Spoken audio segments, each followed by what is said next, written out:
Boa tarde.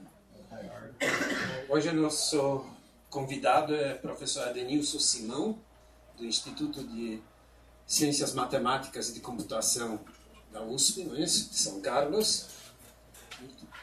Ele é professor titular do... Vocês têm dois departamentos, né? Departamento de SSC. SSC. Sistemas de Computação. Sistemas de Computação daquele instituto. Sim. E, bom, a área dele é engenharia de software e coisas correlatas, mas hoje ele se dispôs a falar de um assunto um pouco mais geral, que certamente será muito interessante, que é pós-graduação em computação. Obrigado por ter aceito o convite.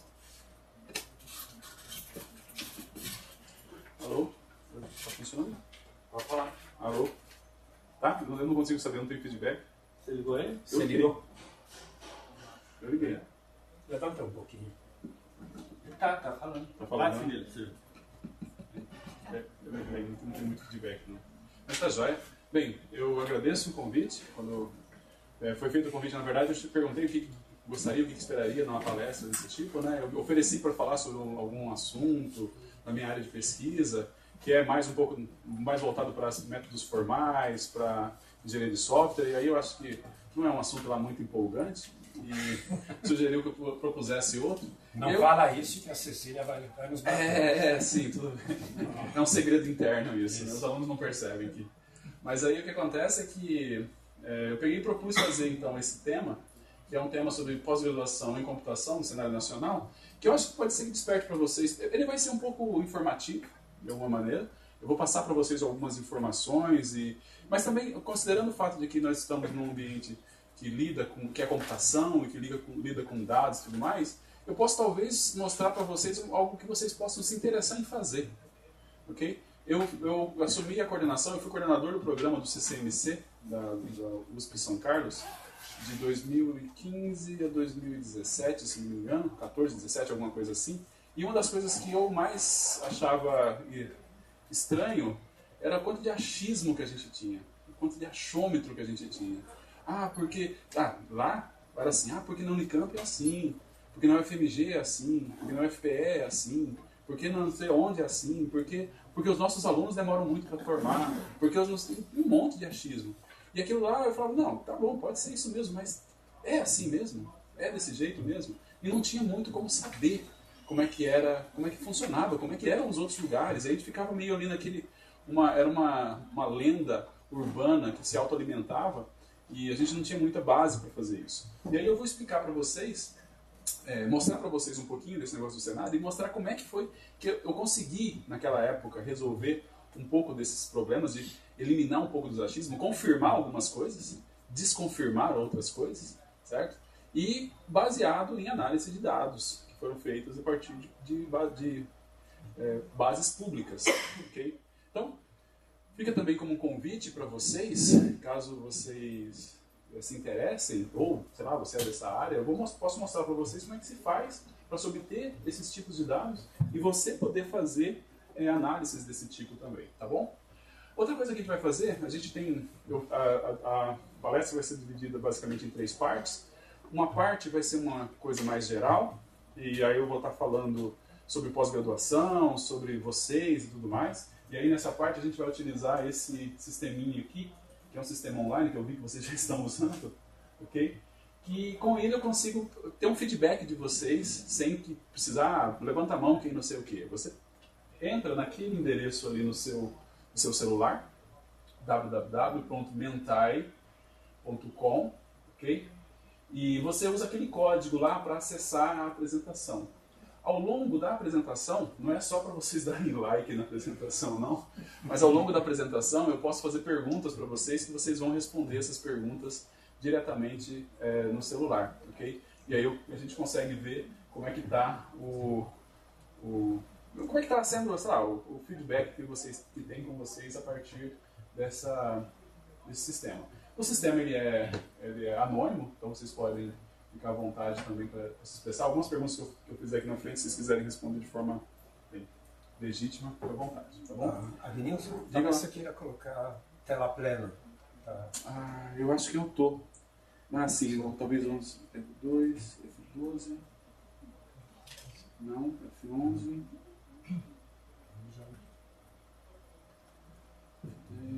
Não, não vou. Ah, isso. Agora. Tá bom. Beleza, então. Então, vai ser isso aqui que a gente vai estar falando, tá bom? Essa primeira parte, nós vamos, então... Não vamos... Tem um pouco fora de contexto, então, né? Para tentar entender onde é que nós estamos, vamos lá. Quero que vocês vão fazer um levantamento aqui. Isso é uma coisa que daria para fazer no visual, né?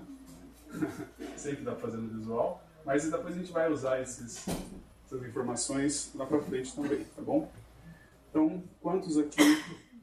Masculino, feminino? Acho que a gente deve ter em torno de umas 20 e poucas pessoas na sala. Por favor. Assim que eu trocar de slide, vocês não conseguem mais responder essa pergunta. Então... Isso é a resposta do pessoal que está aqui. Do pessoal que está aqui. O pessoal que está respondendo aqui. É? Ah, mas eu não faço pós-graduação. Mas é menino, pode colocar aqui para... Certo? Tá bom. Ok. Acho que nós já temos todo mundo respondendo. Alguém está respondendo aí? Todo mundo está funcionando? Ok. Então vamos lá. Qual é o curso que você está fazendo, então?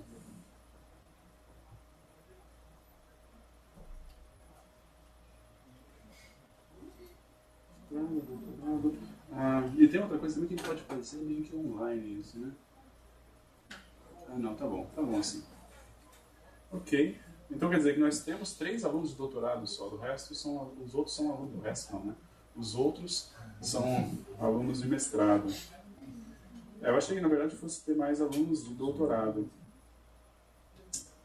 Tá bom. Sim, eu imagino. Depois isso daí. Tá, sim. Você pode pegar e mostrar para eles, né? A representatividade aqui. Ok. Tá bom. Agora, na verdade, aquilo ali a gente vai voltar depois, eu vou fazer algumas outras perguntas, vou fazer algum outro tipo de interação com vocês, e a gente começa agora a falar um pouco sobre o tema que é sobre cenário de pós-graduação no cenário nacional, certo? A primeira coisa a fazer é o seguinte: será que a gente tem muita pós-graduação, muito pós-graduados no Brasil? Será que nós não temos doutores demais, igual já foi aventado por aí? Será que não tem muito doutor? E aí uma pergunta que é difícil de a gente responder, né? Como é que a gente vai conseguir balizar isso? Uma primeira coisa que a gente tem é essa informação aqui, que é uma informação que tem a fonte aqui, não fui realmente atrás para procurar como é que está isso, mas ela mostra qual é a porcentagem das pessoas com doutorado em diversos países ou diversos grupos, certo? Então nós temos aqui desde a Eslovênia, com quase 4% de doutores, a Suíça, com 3%, mais 3% de doutores, e aí a gente vai, e aí obviamente nós não temos todos os países aqui, certo? Então nós temos, nesse caso aqui,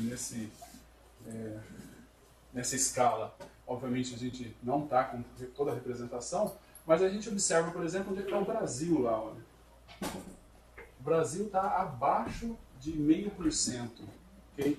Abaixo de 0,5% dos brasileiros têm doutorado. E aí, tudo bem, né?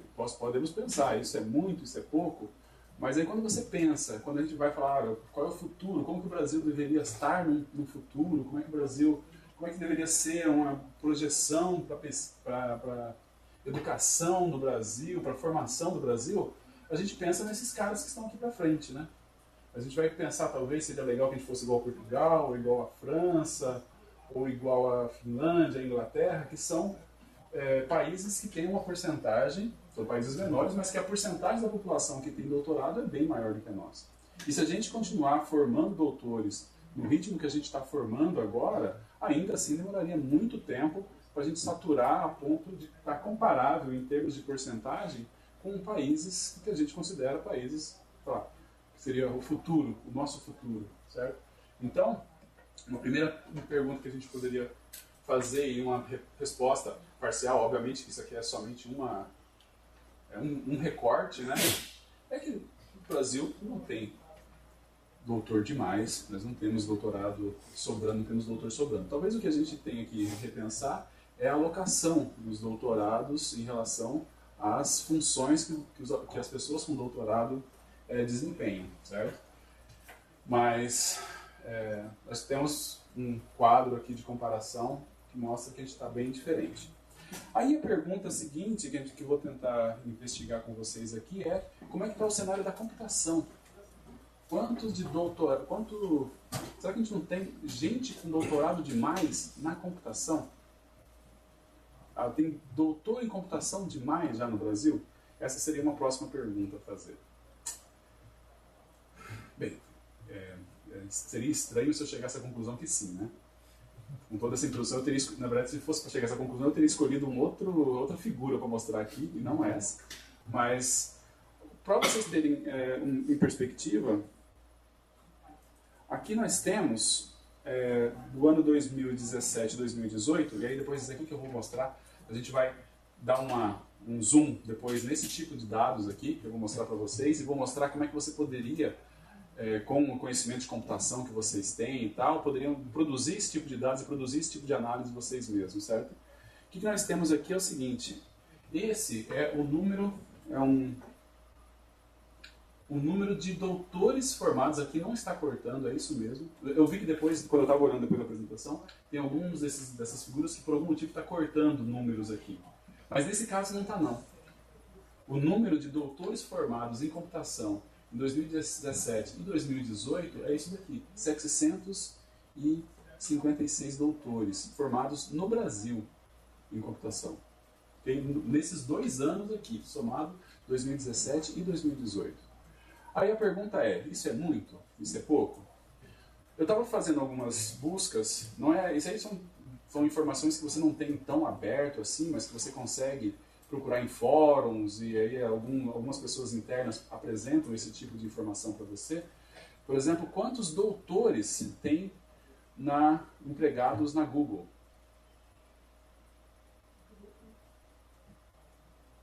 Alguém chuta? 10 mil? É um bom chute, é meio alto. Mas é da ordem de 5 a 6 mil doutores a estimativa que eles têm, certo? Isso aí significa que se o Brasil ficar 20 anos formando doutor, todos os programas de pós, todos os orientadores de pós-graduação do Brasil, durante 20 anos, formaria os doutores que tem em uma única empresa. Claro que não é uma empresa qualquer, eu peguei a Google. Eu também tentei fazer levantamento em outras empresas, tipo empresas grandes também, Facebook, Microsoft, e não achei nenhum fórum dando números confiáveis, mas alguns fóruns falavam coisas da ordem de 20 mil, 15 mil, 5 mil, tudo mais. Então, se você for pegar nessa perspectiva, ou seja, uma empresa emprega doutor comparável a 2 décadas de todos os programas de pós-graduação seguidas, formando, a gente não pode dizer que isso é muito. Okay? A gente não pode dizer. Poderia falar assim: mas a gente vai formar para ir para o Google, para ir para a Microsoft, quer dizer, formar no Brasil para ir trabalhar no exterior. Não é bem assim. A gente tem vários desses doutores que trabalham no Brasil, é uma primeira coisa, nessas empresas, e também tem aquele problema do ovo e da galinha, que é o que apareceu primeiro, se foram essas empresas empregando os doutores, ou os doutores com capacidade de formar ou de alavancar grandes empresas em ambientes propícios a esse tipo de inovação. A gente não sabe o que foi que veio primeiro, afinal, não tem muita clareza disso, mas eu acho que ter mão de obra qualificada certamente ajuda a você ter disponibilidade de ter essas grandes empresas depois formando com bastante pessoal, tá bom? Então o que nós temos aqui é isso: 756 doutores formados em computação em todos os programas do Brasil nesses anos aqui, tá bom? Então, com duas figuras, a conclusão que eu queria chegar é que nós não temos ainda uma situação onde já estamos formando demais doutores, e na computação, não estamos formando demais doutores no geral, nós não temos doutores demais no geral, e na computação nós também não temos doutores demais formados ainda, tá bom? Ok. Esse daqui é uma outra figura que eu trouxe para vocês, que aí é só para falar para vocês sobre o poder dos dados, né? O poder de você conseguir comparar as coisas com dados. A gente tem, por exemplo, é uma série histórica que eu recuperei de um documento na CAPES, onde mostra a produção científica na área de computação ao longo dos anos. Aí você consegue ver como é que essa produção foi, como é que ela cresceu, ele teve algumas coisas como um parado, depois uma retomada. A gente não tem os dados aí em 2019, mas deve estar seguindo uma certa tendência aqui, certo? E isso daqui é uma demonstração de que a gente tem formado bastante e também tem formado usando parâmetros que são reconhecidos internacionalmente como parâmetros para se medir boa formação em pós-graduação, que seriam periódicos e conferências. Nós temos aqui um crescendo, está crescendo esse nível de produção aqui também. Claro que a gente também tem, ao longo desse período, o crescimento do número de doutores formados, mestres formados, ok? Ao longo desse ponto aqui. Tá bom? Então é só para mostrar também que nós temos uma formação e essa formação ela tem atuado de uma forma crescente. Tá bom? Tudo bem. Eu vou falar agora sobre coleta dos dados. Então, aí, isso daqui é tentando chegar a algumas conclusões, tentando evitar, por exemplo, tentando achar dados para responder a achismos. Certo? Tentando achar alguma maneira de você ter algum dado para responder algum questionamento que normalmente a gente surge nas conversas nos corredores, surgem nas conversas na sala de aula, surge nos laboratórios e tudo mais, né? Então, como é que a gente faz para conseguir obter isso daí? Eu vou tentar explicar para vocês agora. Só um pouquinho de histórico é o seguinte: a pós-graduação, ela assim, pode-se falar que ela tem um sistema muito sólido e muito consolidado de avaliação, que está em pé há muito tempo. Antigamente tinha o coleta, né? Quem foi coordenador da pós-graduação antes tinha uma fase que falava assim: agora é a hora de colocar os dados no coleta. E aí todo mundo ficava louco tentando pegar um monte de dados e colocou esses dados no coleta. E aí depois fazia-se uma avaliação em cima disso. E essa avaliação ela acontece de forma ininterrupta há muitos anos. Okay? Então a pós-graduação ela tem uma certa reputação de fazer bem a avaliação. Algumas pessoas falam que o jeito que a graduação faz a avaliação, por exemplo, que depois deu uma simplificada, é um avaliador com checklist. Isso daí facilitou que aparecesse algumas coisas muito estranhas no sistema de graduação, certo? E a pós-graduação meio que não aconteceu muito isso, porque o sistema dela de avaliação era um sistema muito sólido e também extremamente burocrático. Para você conseguir todos esses dados, vocês imaginam que também era burocrático. O coleta virou o famoso sucupira. Os alunos sabem sobre o sucupira, Cecília? Acho que não. Os do mestrado, não. Os professores, sim. Os alunos de mestrado, talvez não. Tem minhas dúvidas sobre esse Os professores deveriam saber. O Sucupira, na verdade, foi um cara que ele, até onde eu me lembro, eu sei da história, ele foi uma pessoa que montou o sistema de pós-graduação no Brasil como a gente conhece. A pessoa do Sucupira, a pessoa Sucupira. Então, na década de 60, existiam alguns programas de pós-graduação, mas não existia um sistema de pós-graduação. E aí passou a existir esse sistema, que foi um grupo de trabalho, capitaneado pelo Sucupira, que fez isso. Para fazer uma homenagem para ele, eles pegaram o sistema de avaliação da pós-graduação e chamaram, o sistema de coleta de informações e chamaram ele de plataforma Sucupira. Okay? É uma homenagem, entre aspas, porque, cara, é muito xingado, cara, provavelmente. O Sucupira passou por algumas fases. A primeira fase do Sucupira dava muito problema, o pessoal colocava dados, os dados sumiam.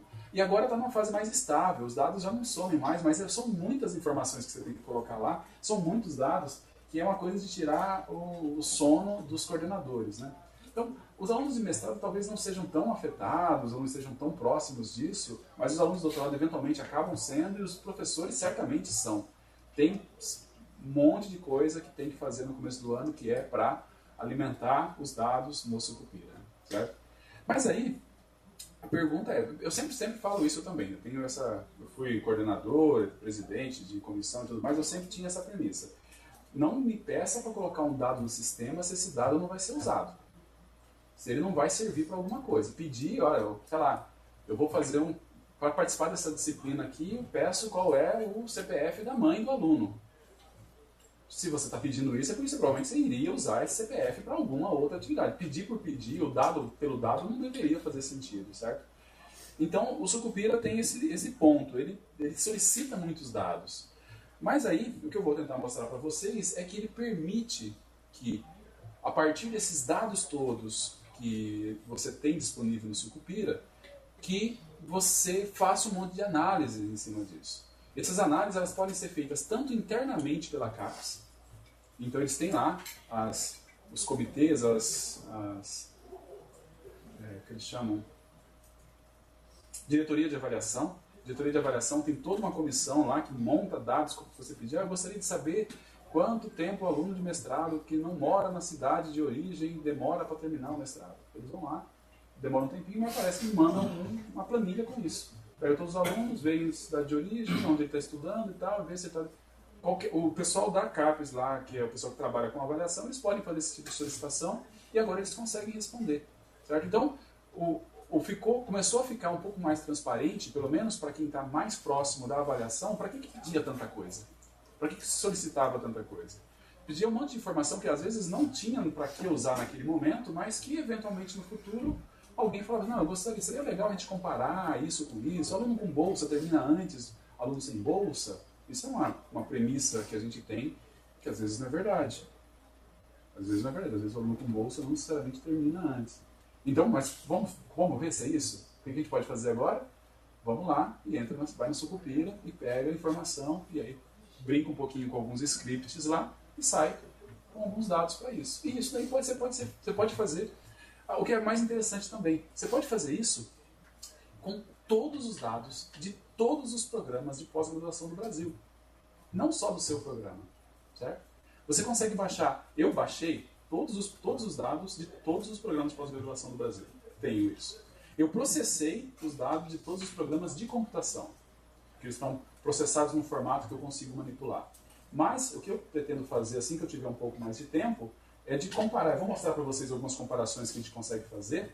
E o que eu pretendo fazer é comparar as áreas. Eu gostaria de... Porque agora o reino dos achismos está entre as áreas. Porque na física é isso, porque na engenharia 3 é assim, porque na engenharia 2 é assim. E vamos ver se é assim mesmo. Porque a gente tem muito aluno de doutorado e pouco aluno de mestrado. Tem muito aluno de mestrado e pouco aluno de doutorado. E porque quando na física você tem muito mais aluno de doutorado. Vamos ver, agora a gente pode responder isso. A gente vai ser capaz de ir lá e verificar. É realmente isso daí? A gente tem mesmo essa proporção? A gente vai conseguir fazer isso com os dados oficiais, tá bom?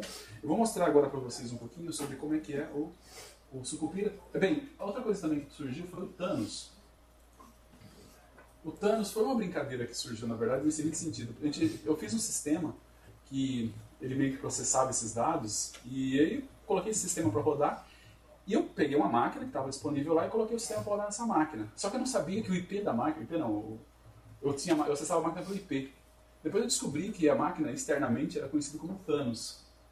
E aí, agora a gente vai entrar no sistema que ficou conhecido como sistema Thanos para avaliação da pós. Mas não é uma prerrogativa meio ruim, né? Porque parece que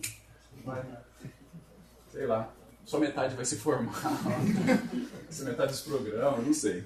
Eu vou ver se ele está no ar aqui. Opa. Eu vou ver se ele está aqui no ar. Se está online, na verdade, né? Aqui.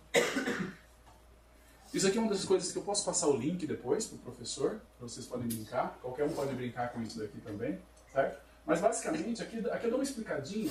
Eu vou abrir, aproveitar e abrir, ó. As páginas, elas são baixadas aqui, ó. Tem o link. Peraí.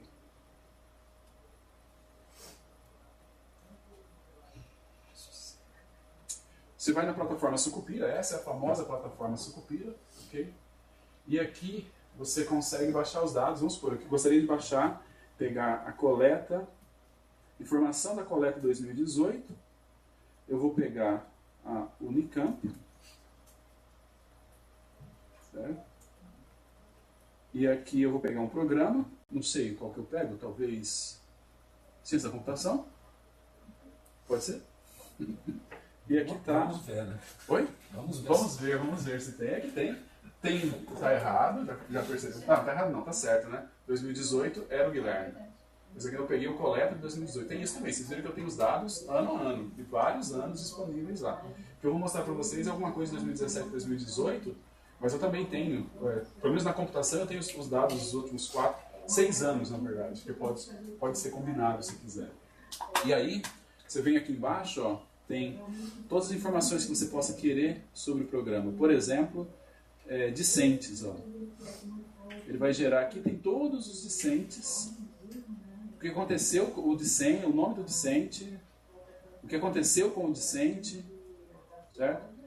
444. Posso andar página a página aqui, encontrar esses discentes, mas eu posso pedir para ele gerar. Aí as coisas começam a complicar. Por isso que eu acho que só a gente consegue fazer isso. Eu vou baixar um XLS. Quando você baixar, você descobre que ele não é um XLS. Ele não está no formato XLS. Às vezes é XLSX, às vezes é CSV. Então a primeira coisa que você tem que fazer é um script que baixa o arquivo e descobre qual que é o formato do arquivo. Se não é, converte o arquivo para um formato. Às vezes ele vem codificado em UTF-8, às vezes ele vem codificado em ISO 9000, blá blá blá, 8851, 885115, não sei porquê, mas vem esse problema. Então, você tem que ter por isso que não é tão automático assim também. Você precisa de ter um processamento, você tem que pegar lá, às vezes você consegue perceber, não, todos os arquivos de alunos vêm como XLS em UTF-8. Então, beleza, então eu consigo processar assim. Mas já os professores vêm no outro formato. Então, você acaba fazendo um scriptzinho para baixar os professores e fazer a conversão, certo? Então, eu nem sei qual que é o formato que ele baixa aqui, mas eu posso pedir para ele baixar, certo? E aí eu poderia pedir para abrir esse cara aqui.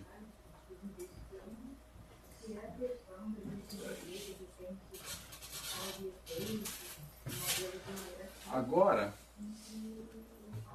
deixa eu ver.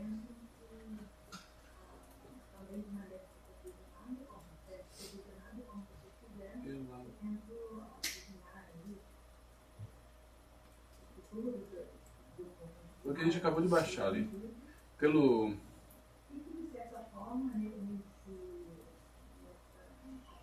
Então isso aqui é um XLS mesmo, entendeu? Mas às vezes você baixa com extensão XLS e quando você vai abrir é CSV. Mas pra gente, como eu falei, pra gente na computação, isso aí não é tão problemático assim. Você consegue baixar isso, aí você quer pegar, por exemplo, produção intelectual, que também é muito interessante. Então eu tenho aqui a produção intelectual de tudo que foi registrado pelo programa num determinado ano, ok? Então eu consigo baixar tudo. Eu gostaria de baixar pós-doc, egresso, Dinter. Isso daqui, cara, olha, eu não sei, eu fico maravilhado com esse negócio, porque se você for olhar também, não é uma coisa assim, sei lá, que bom que a gente tem isso, agora o Brasil está comparável com outros... Não está comparável com outros países, está à frente dos países. Fala um outro país que você consegue entrar, isso aqui está aberto, não está aberto, eu não usei senha. Fala um outro país que você consiga entrar e procurar as informações de todos os programas de pós-graduação daquele país. Eu não conheço. Pode ser que tenha. Talvez Vaticano. Talvez um paísinho pequeno, mas um país do tamanho do Brasil, com o número de programas do Brasil, com todas as informações disponíveis e manipuláveis e, sabe, que você consiga fazer alguma coisa com ela do jeito que a gente tem, isso não é pouca coisa. A gente tem essa vantagem, que é uma vantagem muito grande, certo?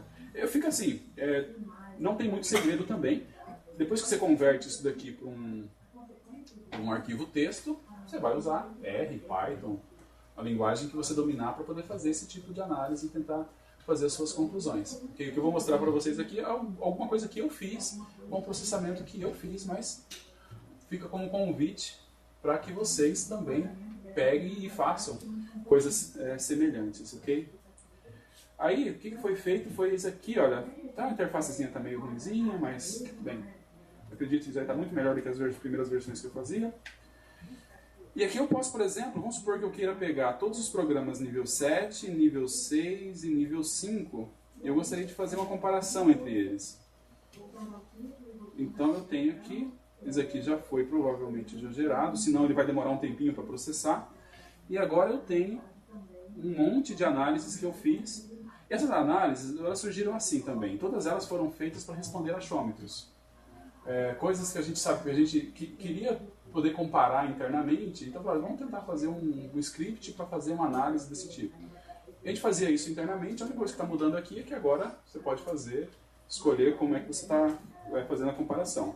Então nós temos aqui, por exemplo, onde você pega, esse aqui é o número de docentes que tem nos programas. Então a gente consegue ver, por exemplo, quais são os maiores programas de pós-graduação no Brasil. Essa barra aqui é a barra do número de professores permanentes, dividido por 2, porque você pode... É a média, na verdade, do número de docentes permanentes em 2 anos, né? Então é dividido por 2, então a gente consegue ver... Bem, a Unicamp é o tamanho intermediário, entre as 7 e as 6 a 7, é um tamanho bom, e a maior é o FPE, seguido do ICMC, a URGS, o FMG e depois a Unicamp, tá bom? Isso aí, como falei, não sei se vocês sabiam disso. Não sei se vocês tinham essa noção disso. É um tipo de coisa que você consegue ir lá e responder. Nós tínhamos que ver também em número de alunos, né? Vamos tentar responder isso em número de alunos, ó. Formação de doutores. Tem o fato que ó, nós aqui, ó, ICMC, o FPE, é doutores. E depois tem uma queda no número de doutores formados. Aqui é o tempo de titulação dos doutores. Quanto tempo? E damos aqui, por exemplo, consegue perceber que todo mundo tem uma variaçãozinha, mas ninguém demora muito mais do que os outros. Então, com isso aqui a gente chegou à conclusão que a gente não precisa se preocupar muito com o tempo de demora dos nossos doutores. Alguns demoram 6, 7 anos, mas em geral, em relação com trancamentos, com o tempo que ficou fora.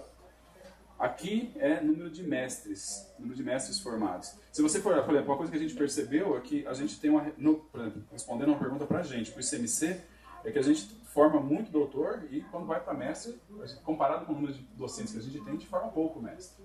Certo? A gente ficou assim, temos que ver se era isso mesmo que era a intenção ou se temos que tomar alguma atitude, alguma iniciativa. O FMG é a que mais forma mestre aqui. E não é a que mais forma doutor. Doutor, o FMG está bem para baixo. Vamos dar aqui.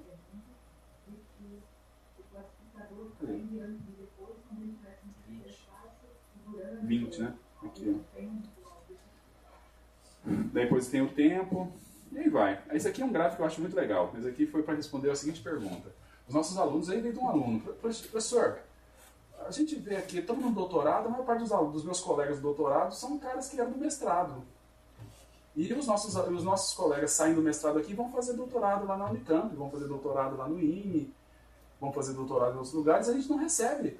A gente não recebe gente de doutorado. Deveria, do mesmo jeito que sai gente para fazer doutorado fora, deveria receber gente.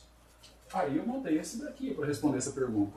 Na linha de cima tem todo mundo que terminou o mestrado em 2017, 2018. E aqui embaixo o cara se matriculou em 2017, 2018. Se ele se matriculou em 2019, ele não aparece aqui porque em 2019 a gente não tem os dados que não foram coletados ainda. Certo? Ele não aparece ainda como matriculado. Mas aqui a gente consegue ver qual é a migração do cara que terminou o mestrado e aonde ele vai fazer doutorado. E o que a gente vê? Realmente, muita gente saindo do ICMC e indo para outro programa. No caso, 1. A maior parte fica no ICMC mesmo. Aí a próxima pergunta é, putz, mas isso aí sabe que não é um problema também? Que a maior parte dos nossos alunos não saem e ficam fazendo doutorado no próprio ICMC? Aí a gente olha, o Unicamp, por exemplo. A gente tem um desgarrado que foi fazer o doutorado lá na UFPE. Se vocês quiserem que eu fale o nome do cara, depois eu passo para vocês. Não. Brincadeira. Mas é isso, foi isso que aconteceu. E por outro lado, a Unicamp recebeu alunos daqui, ó, da UFPR.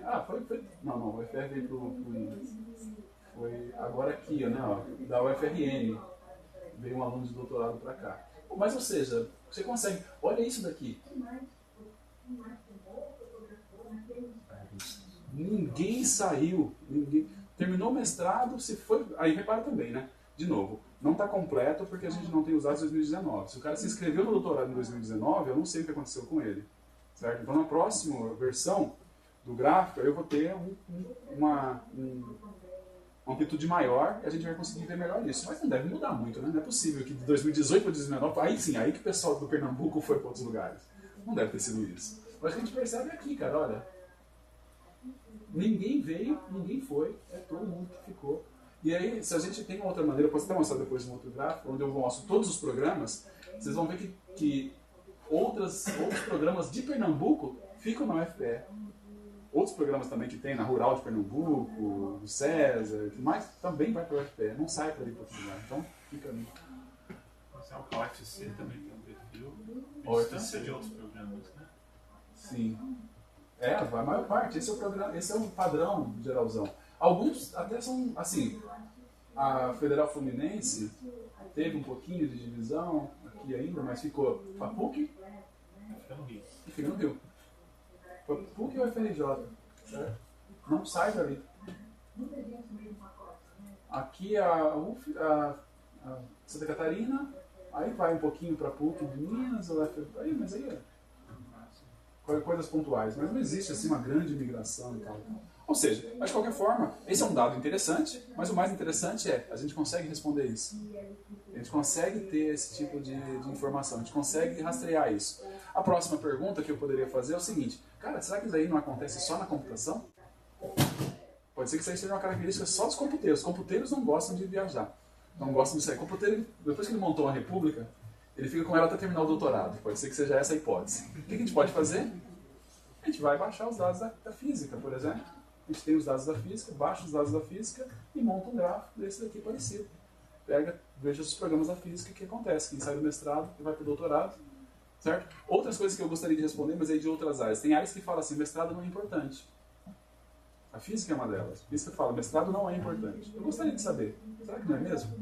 Será que eles falam isso? Talvez os programas grandes que se dão bem no doutorado falam isso, vai ver que você tem um cenário diferente. Então, e esse tipo de coisa a gente vai ser capaz, a gente é capaz de responder graças à famigerada plataforma Sucupira. Você chegou a preencher a Sucupira das primeiras versões? Que dava ops? Não? Via do outro lado. Via do outro lado, né? Dava ops do outro lado. Do outro lado também dava ops? Tinha uma página assim que você preenchia um formulário, o formulário tinha 17 campos na primeira página, depois você passava para a próxima, aí você preenchia mais 12 campos, aí você passava para a próxima, anexava 3 arquivos e dava finalizar e ele falava, ops, e perdia tudo. E só falava ops, não falava o que deu errado, o que estava faltando. Tempos terríveis. A taxa de desistência da coordenação nessa época foi altíssima. Aqui tem outros gráficos, não são tão interessantes, mas de qualquer forma, o link para o Thanos vai ficar disponível para o professor, e aí ele pode disponibilizar para vocês. Quem quiser brincar, por favor, brinque com cuidado, tá? Brinque com cuidado, quer dizer o seguinte, quer dizer que não está feito assim para, eu vou fazer um injection aqui, talvez até dê para fazer, sabe? Mas faça com cuidado. Ok, aqui tem algumas coisas de produção. Esse aqui talvez possa ser interessante, ó. Quando você pega e compara as... tem um outro aqui.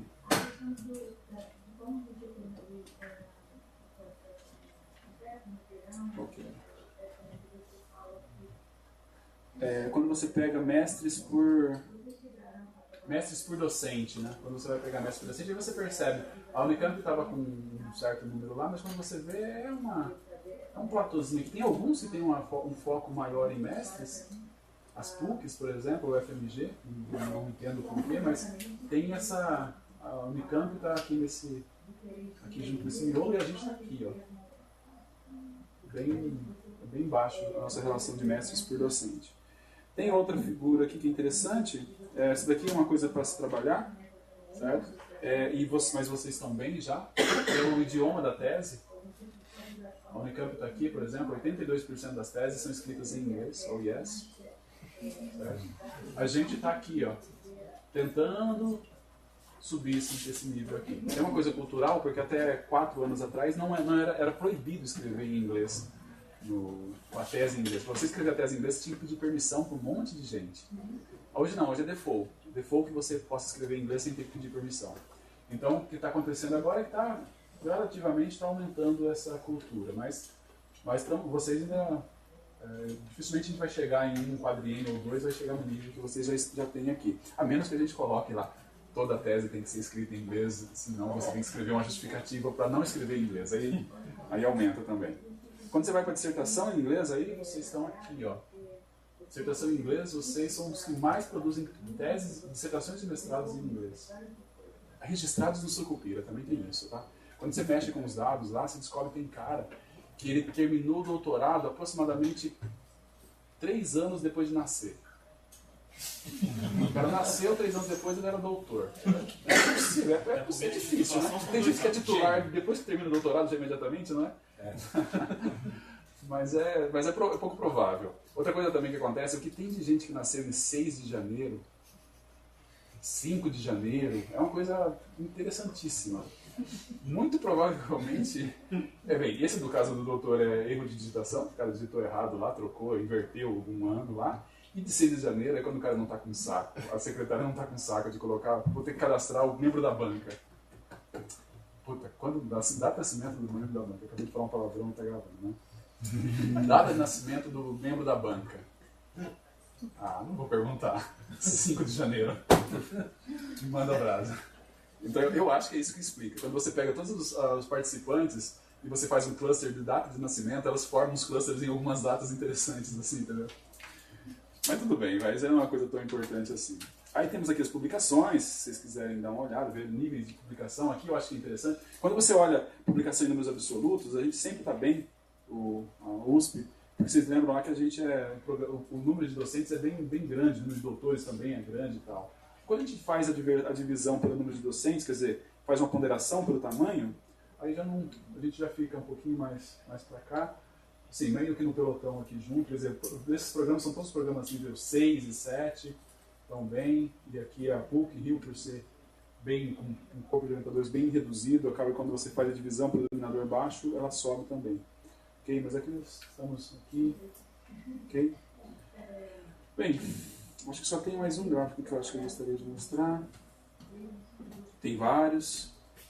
Cada um deles... esse aqui eu acho legal. Cada um deles é para responder uma pergunta. Tá? Cada um deles é para responder um achômetro. Aí outra coisa que eu lembrava quando eu estava na coordenação era assim. Porque nós temos alguns orientadores que publicam menos, publicam pouco. A gente tem que subir o nível, o número de mínimo de periódicos para poder credenciar. Tá, tem que subir? Tem, mas por quê? Por que na Unicamp? Por que na UFMG? Por que na UFPE? Por que não sei o quê? Aí esse gráfico está tentando responder isso. O que está acontecendo aqui? Eu pego todas as pessoas dentro do programa, os coordenadores, os orientadores, ordeno pelo número de publicações que estão no Sucupira registrado para esse orientador, do menos para o mais dentro de cada programa. Então quando você pega, por exemplo, aqui a Unicamp, nós temos desde aqui até aqui, dentro do programa da Unicamp.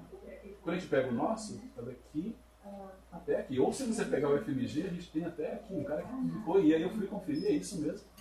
Em 2 anos ele publicou mais de 50 artigos. Certo? Em computação? Em computação.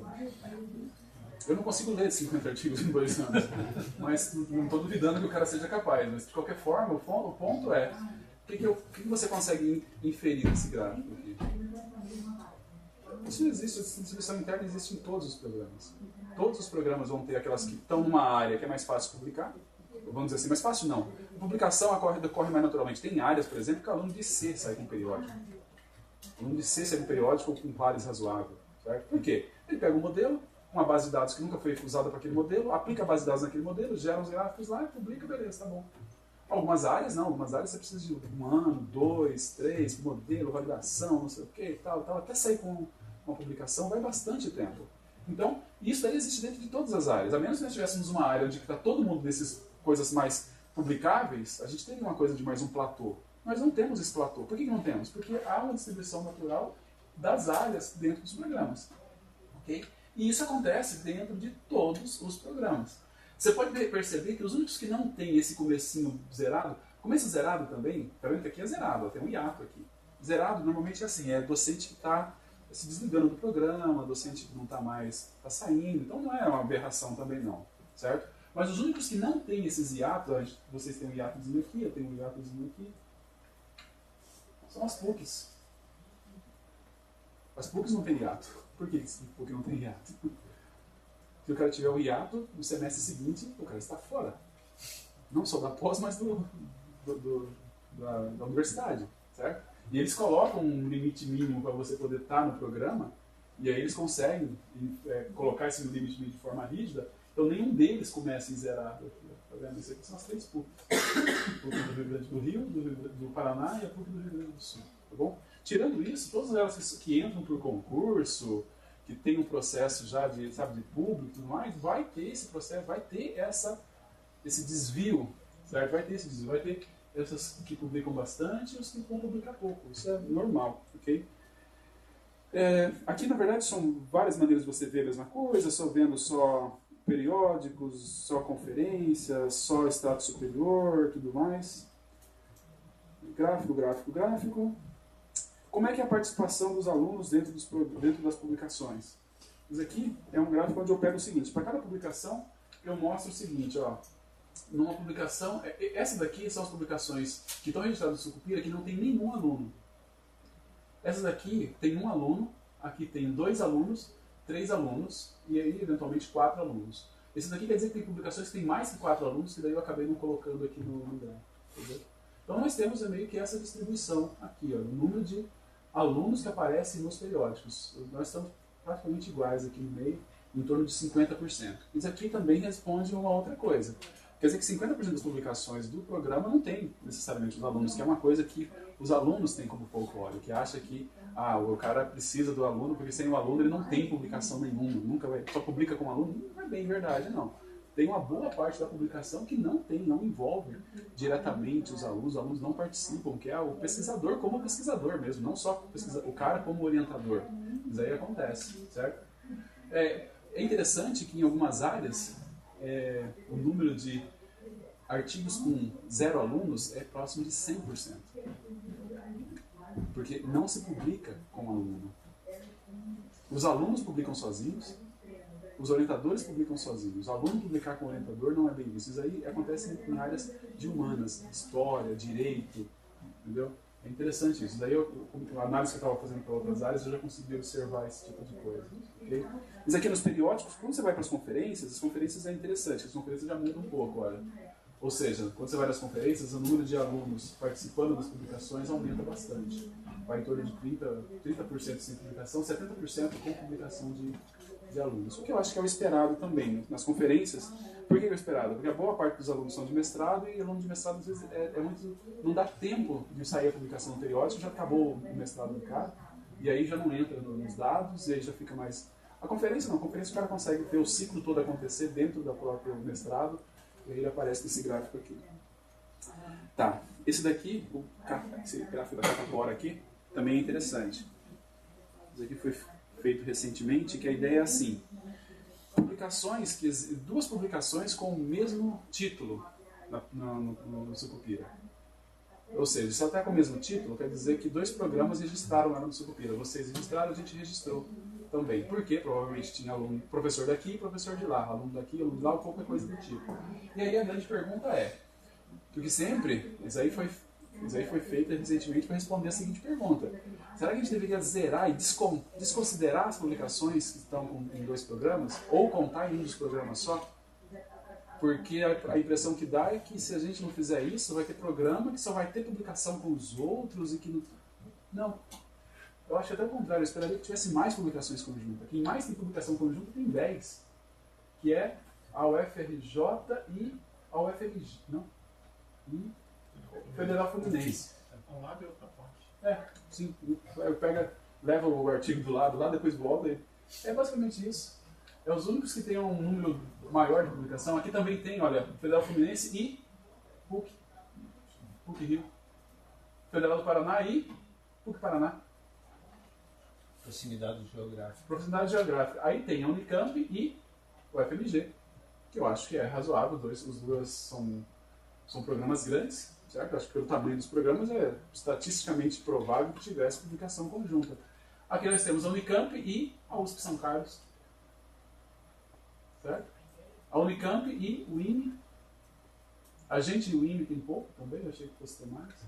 Ou seja, não é uma coisa para se preocupar. Eu acho que talvez a preocupação seja o contrário. A gente talvez esteja colaborando pouco, ou com medo de colocar no Sucupira, porque para não poder ser descontado de algum jeito, não está se colocando as colaborações, mas eu duvido. Talvez a gente esteja colaborando pouco. A gente deveria ter mais colaborações em conjunto, porque a colaboração em conjunto pode sair coisas interessantes. Tá bom? Bem, o que nós fizemos? Tá certo que eu tenho vários dados aqui também, eu fiz várias digressões, várias opiniões e tudo mais, só que o que eu acho que é o principal eu não estou simplesmente expondo a minha opinião. Repara também que não quer dizer que não está com viés. Eu tenho um viés aqui que é o viés da minha análise. Esses aqui são os scripts que eu fiz, para responder perguntas que eu queria responder. Então tem alguns gráficos que a gente perde muito feio para o Unicamp que eu não coloco. Não, brincadeira, não acontece isso, né? Devo colocar. Você não capeta. Mas o fato principal é esse. Esse daqui é baseado em dados, pelo menos é isso, não é simplesmente eu acho que a gente tem pouca colaboração, eu acho que os alunos ficam no mesmo programa. Tem dados mostrando por trás disso, mas tem esse viés da análise. Por outro lado, os dados estão lá. Então você pode baixar os dados, certo? Você pode baixar as planilhas que você quiser e você pode montar a sua análise. Você pode fazer os seus dados baseado nisso. E isso daí é muito, muito interessante. Você pode, sei lá, a gente poderia sair daqui com várias hipóteses e me dar 2 dias aí, eu brinco com essas hipóteses e trago para você. Ó, tá aqui um gráfico tentando comprovar isso. Alunos com bolsa terminam antes de alunos sem bolsa. Tem esse dado lá no Sucupira. Se tiver registrado corretinho, eu tenho lá dados alunos com bolsa. Eu sei quanto tempo eles terminam. Eu consigo separar um aluno do outro. Alunos que vêm de outras cidades terminam antes. Sei lá, qualquer coisa que a gente possa fazer. Eu tenho lá do aluno, eu tenho um cadastro lá do aluno. Se foi bem preenchido, ele tem a cidade de origem do aluno. Entendeu? Então tem um monte de... Tem o estado de origem do aluno, tem o país de origem do aluno. Tem um monte de informações que eu consigo pegar lá e a gente consegue manipular essas informações, ok? Eu acho que para a computação, para a gente da computação, que a gente sabe diferenciar um XLS de um CSV, por exemplo, isso aí é uma coisa boa. A gente consegue baixar isso e consegue fazer um monte de análise em cima disso, tá bom? Como eu disse, vai ficar o sistema ali, o link para vocês, para o Thanos. E aí você pode fazer, vamos fazer o seguinte, ó, vamos pegar todos os programas, certo? E vamos ver o que acontece. Aqui nós vamos pegar todos os programas de pós-graduação. Não é tão rápido assim, tá? Só é rápido porque alguém já fez essa consulta e quando alguém faz a consulta, eu salvo a imagem num cache para não ter que recalcular essa imagem depois. Se você pedir alguma combinação nova, você poderia fazer o seguinte, ó. Eu gostaria de comparar a Unicamp com a FMS, que foi o Dinter que vocês tiveram, né? A Unicamp, o FMS, não sei quem. Eu poderia pegar alguns programas e gerar. Aí provavelmente é uma combinação nova, ele vai demorar uns 2, 3 minutos até conseguir gerar os gráficos dessa combinação nova. Daí depois... Mas aqui, agora nós temos todos os programas, ó. Aí fica... Todos os programas de doutorado, mestrado, todas aquelas informações, mas agora com todos os programas. Aqui dá para ver a migração, né? A única coisa que a gente percebe, na verdade, é a migração que acontece, olha só, esses carinhas aqui que eles vêm e se desintegram, são os programas que não têm doutorado. O cara não tem escolha. Termina o doutorado dele, ele tem que caçar algum outro lugar para o doutorado. Aqui é o que eu falei, olha, do FPE, olha que interessante. A UFPE está aqui, né? Vem daqui, só que ela também recebe todo mundo da Federal de Pernambuco, todo mundo da Estadual de Pernambuco e todo mundo do César também. Eu acho que é o César, exatamente. Não lembro, sinceramente não lembro. Deve ser profissional. Mas todos de Pernambuco, e olha que eles não vão, nenhum deles se desgarra e vai para outro lugar, fica todo mundo aqui. Eles estão fazendo um excelente trabalho em manter os caras lá. Se isso for um excelente trabalho, não sei. Não sei se é um bom sinal. Não sei, tá vendo também. Bem, aí tem que ver a interpretação que vai ser dada, né? E aí a gente consegue ver, vamos pegar o Unicamp aqui, ó. Difícil de rastrear, porque é meio cacofônico o gráfico, tem muita informação, mas a gente consegue ver, olha, grande parte dos alunos doutorados vem do Unicamp mesmo, aí vai ter alguns que vão estar vindo aqui da doutorado. Eu não consigo acompanhar essa linha. Essas linhas todas aqui. Eu acho que talvez... Agora eu acho que talvez tenha. Aqui, né? Aqui é o Unicamp. Em todas as áreas. Não, só na computação. Só na computação. Só na computação. O que eu estou falando é que o que eu pretendo fazer, assim que eu tiver tempo, é fazer para todas as áreas. Conseguir pegar todas as áreas e fazer isso aqui. Tá bom? Fica o convite também. Do Catapora. Oi? Tem do Catapora. Tem Catapora lá embaixo. Aí vai. Aí teses, aí eu não sei se a Unirio está com todo mundo fazendo tese em inglês mesmo, mas é o que está escrito ali. Aí, vamos lá. Não posso ficar olhando, está me dando uma lente. Nossas capelinhas aqui, ó. Olha isso daqui, gente. Sai quase fora do lugar. Quando você faz algumas coisas, esse aqui é o Unifor, em Fortaleza. Quando tem 2 caras lá, totalmente fora da curva. Quando você faz médias, eles ficam lá em cima, ok?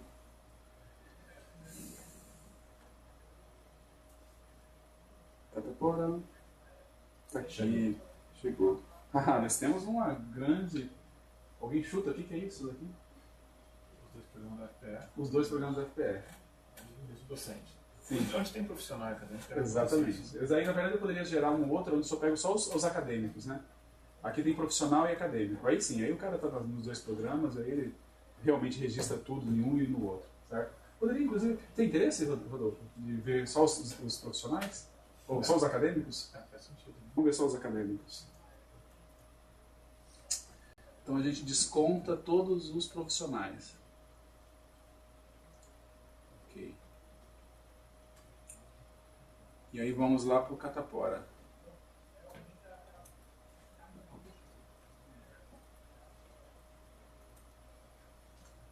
Não?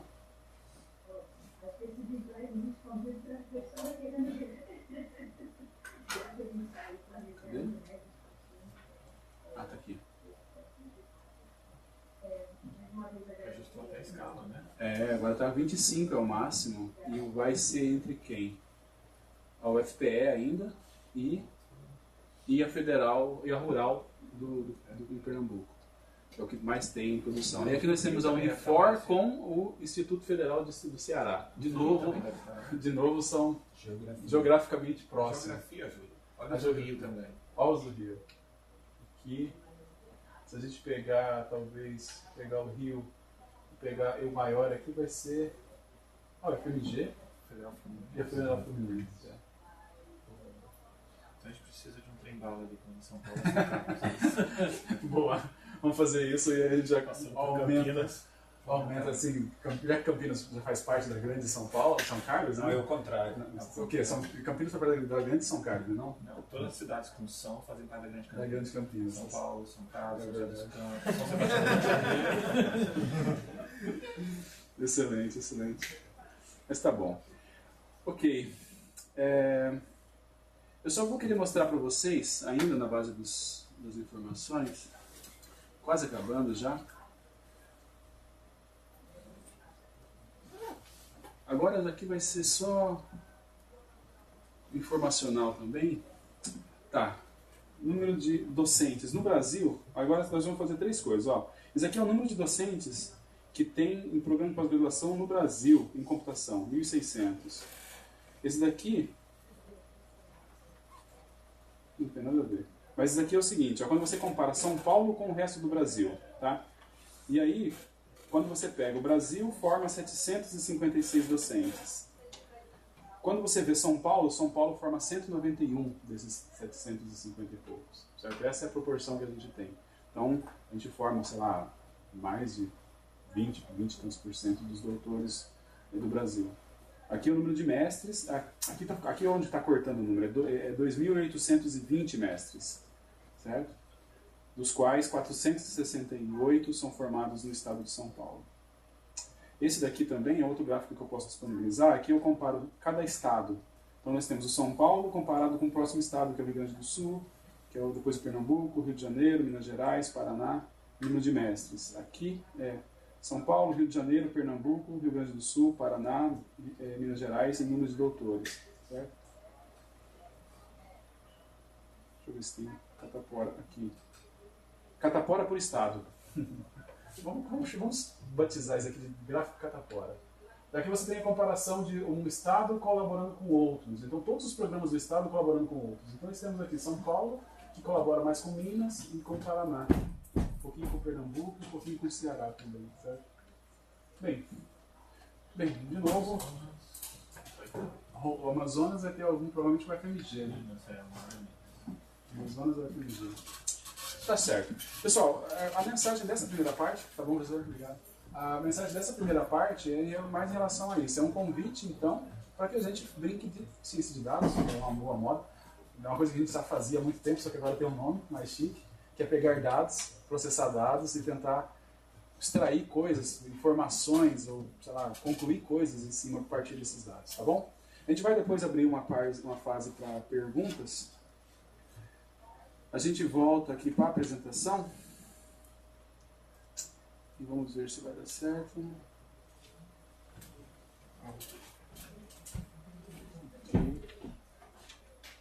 Vamos lá, agora eu queria fazer só uma coisa que eu fiz na última vez que eu fiz uma palestra desse tipo, aproveitando lá o sistema, que eu gostaria que vocês tentassem conectar novamente. Nós vamos fazer agora um bate-bola nos próximos minutos, para a gente tentar falar um pouquinho, então, já que a gente está falando do cenário de computação e tudo mais, aí agora, pós-graduação, no sentido mais amplo, vamos fazer uma coisa mais interativa com vocês aqui, para a gente tentar, vou fechar essa apresentação, falando um pouquinho de pós-graduação, agora mais geral, e não só necessariamente de computação e de dados. Como eu disse, essa apresentação tinha 3 partes, né? Falar um pouquinho de computação no cenário e tal, dados, para você poder obter essas informações. E agora a gente vai falar um pouquinho sobre pós-graduação. Muito bem. Quero dinheiro para ficar rico. Aí vocês podem colocar lá a indicação. Tem alguns, eles acham mesmo que vão conseguir ficar aí. Vamos lá. Conhecimento. É anônimo, tá? Você pode colocar o que o seu coração mandar. Não coloque palavrão. Ele tem um filtro, mas quando eu coloco o filtro, ele fala para mim, conhecimento é um palavrão. É grande? Eu acho que é isso. Já tentei usar com filtro, mas ele não é muito bom para filtros, não. Amor. De. Quer dizer, o cara colocou só a preposição. É isso. Remuneração. Quero que ela me olhe. Muito bom, 20 e poucas, acho que é mais ou menos o que nós temos, né?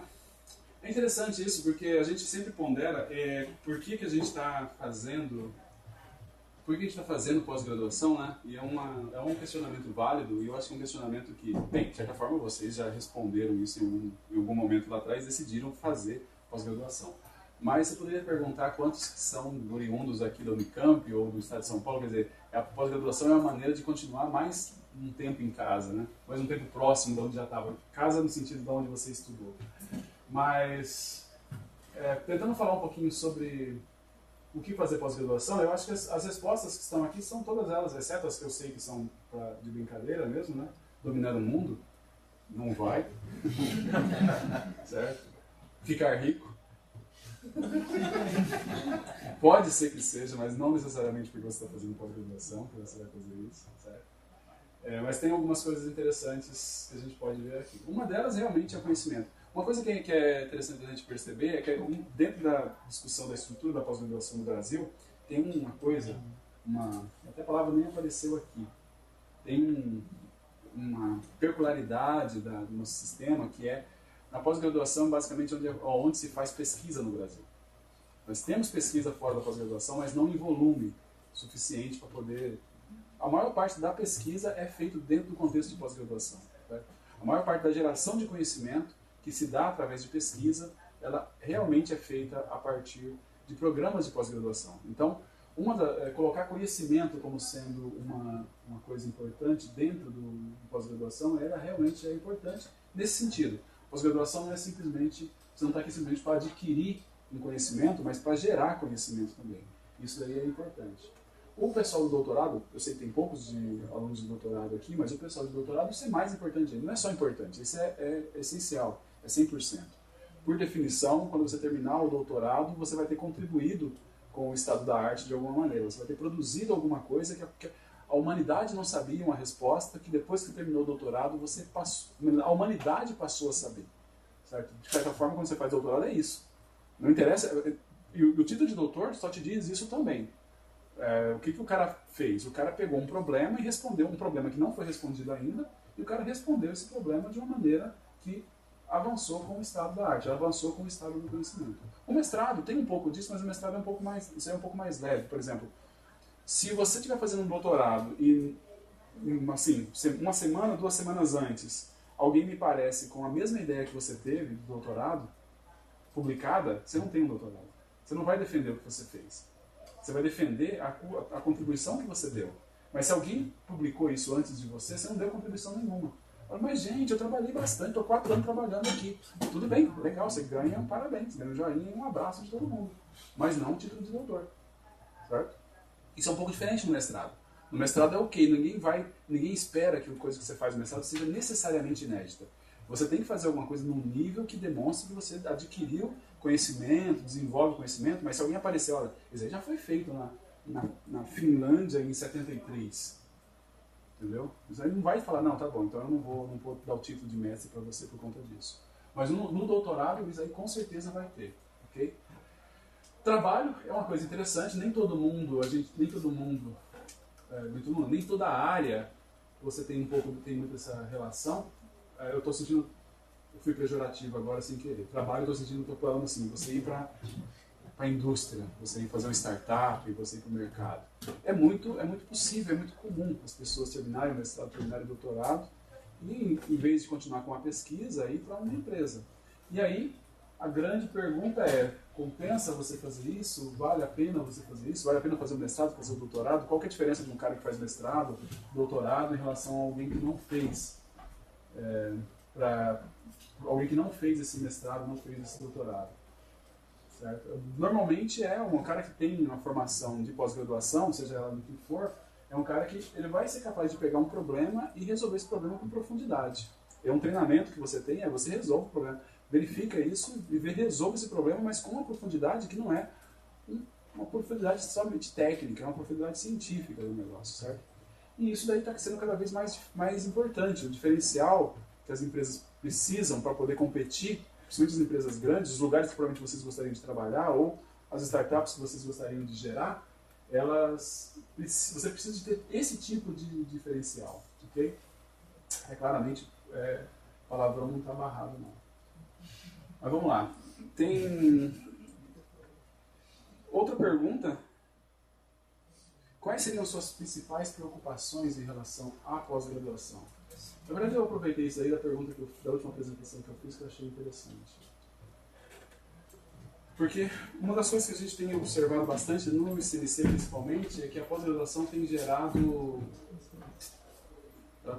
uma ansiedade muito grande, uma apreensão muito grande com a situação que a gente vê de instabilidade e tudo mais, e com a própria incerteza do que você tem que trabalhar. Então eu fiz uma pergunta meio provocativa. Qual seriam as suas principais preocupações?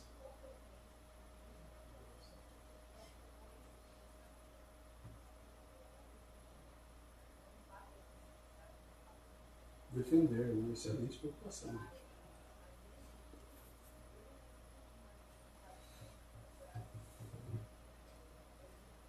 Conseguir terminar.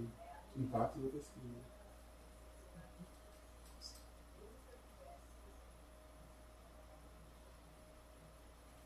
Bolsa. É uma preocupação que a gente tem em geral mesmo.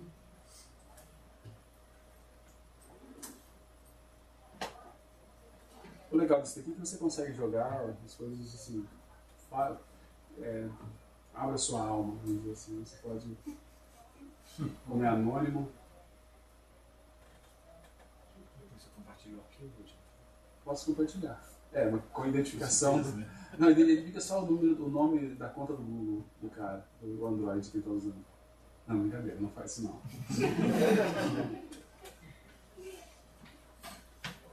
Certo, o que fazer depois, conseguir terminar.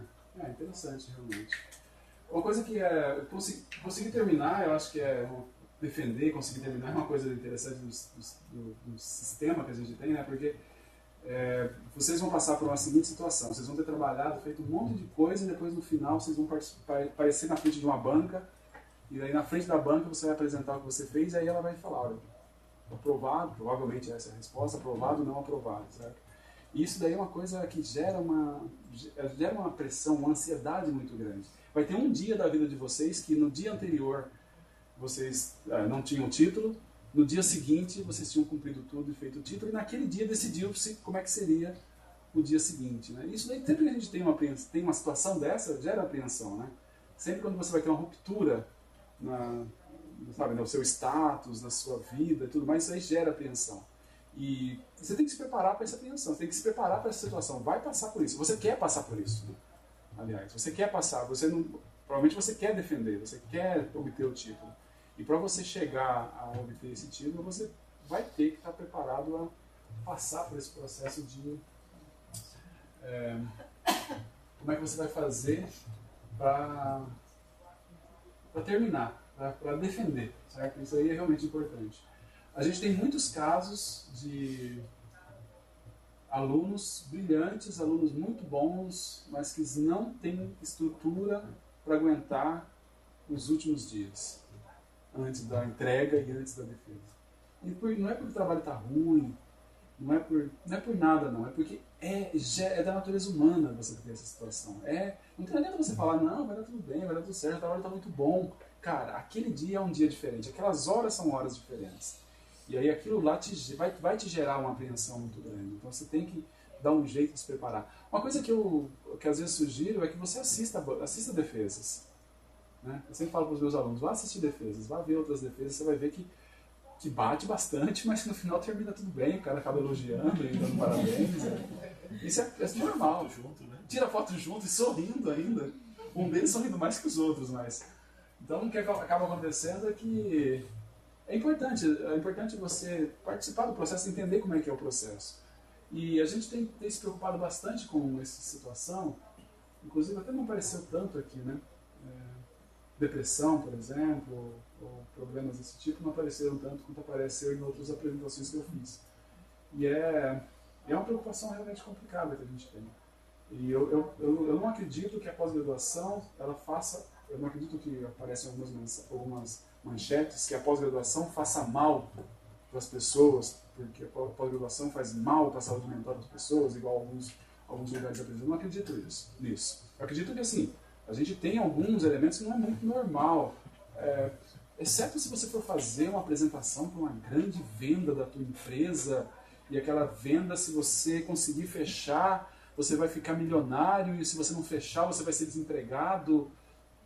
Certo isso? Um dia que você for trabalhar é um dia comum. Você vai fazer coisas boas, coisas ruins, ter reuniões boas, reuniões chatas e tal. Não vai ter um dia, e essa estrutura da pós-graduação, porque ela vai ter um dia. Vai ter um dia de defesa. Vai ter um dia para você defender o mestrado. Vai ter um dia para defender o doutorado. Isso daí gera uma situação difícil de lidar, e é o que eu atribuo aos problemas, aos surtos que a gente tem de problemas desse tipo. Ok? Bem, temos várias outras manifestações aí. A próxima vez eu vou ter que pedir para fazer algum filtro. Eu vou ter que escrever filtros também nos 2 slides. Certo? Mas tá bom. Ok, mais alguma coisa a falar? Impacto da pesquisa, eu acho que é uma coisa interessante também.